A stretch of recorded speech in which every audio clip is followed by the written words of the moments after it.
Dalam nama Bapa dan Putra dan Roh Kudus, amin. Umat Allah yang terkasih, hari ini 9 Mei 2022, hari Senin. Injil yang kita renungkan dari Yohanes 10 ayat 1 sampai 10. Saya bacakan ayat 3 sampai 5. Untuk itu, untuk dia penjaga membuka pintu dan domba-domba mendengarkan suaranya. Ia memanggil dombanya masing-masing menurut namanya dan menuntunnya keluar.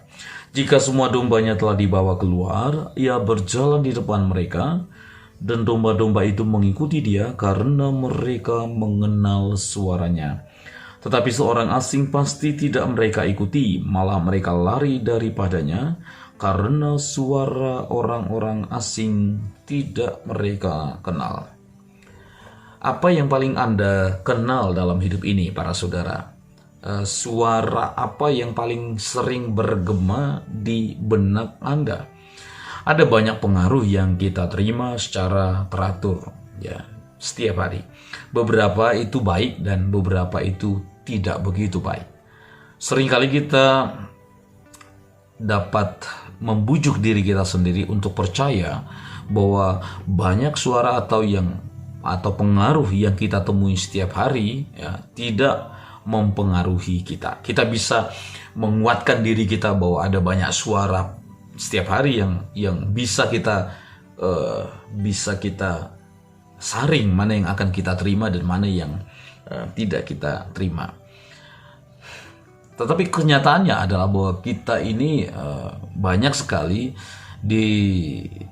diperdengarkan kepada kita suara-suara itu, suara media sosial, suara budaya pop, suara tentang cinta akan uang, dan suara keinginan untuk diakui, keinginan untuk dipuji dan sebagainya, dan banyak lagi. Ini adalah pengaruh yang kuat, dan apakah kita mau percaya atau tidak itu mempengaruhi Anda dan kita semua. Injil hari ini memberi kita wawasan tentang pergumulan. Pergumulan itu berarti soal di dalam hatiku. Pergumulan itu soal internal.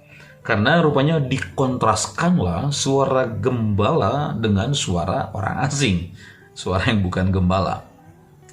Dan ternyata domba-domba itu mudah untuk diajar dan mudah untuk dikondisikan atau diarahkan. Mereka mempelajari suara gembala mereka karena sudah menjadi praktik umum bagi para gembala untuk berbicara secara teratur dengan domba-domba mereka.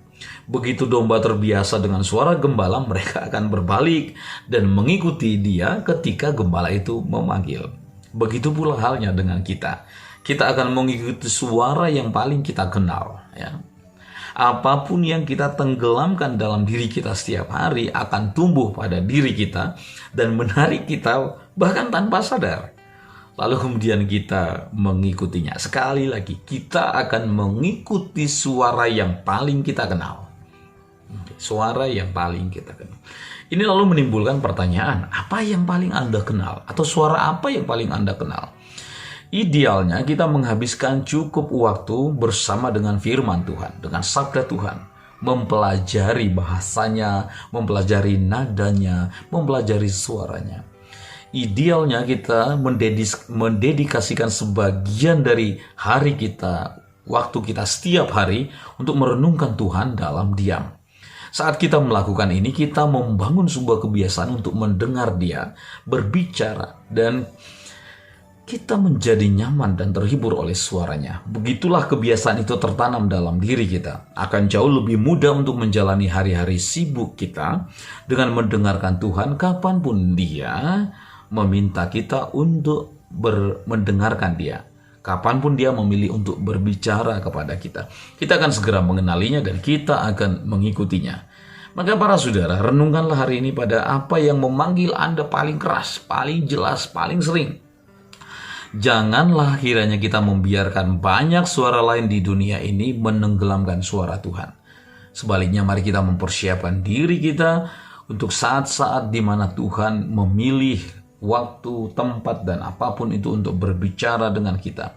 Dan ketika Tuhan berbicara, biarkanlah suara itu menangkap, menyita, memboroskan waktu Anda, perhatian Anda, sehingga Anda bisa menikmati suaranya, supaya kemudian Anda lalu mengikuti Dia. Oke, jadi menarik sekali bahwa kita mendengarkan suaranya, sesudah itu lalu kita mengikuti dia. Maka doa kita adalah supaya kita meminta Tuhan membantu kita, menolong kita untuk mengenal dan mencintai suara lembutnya sepanjang hidup kita sehari-hari.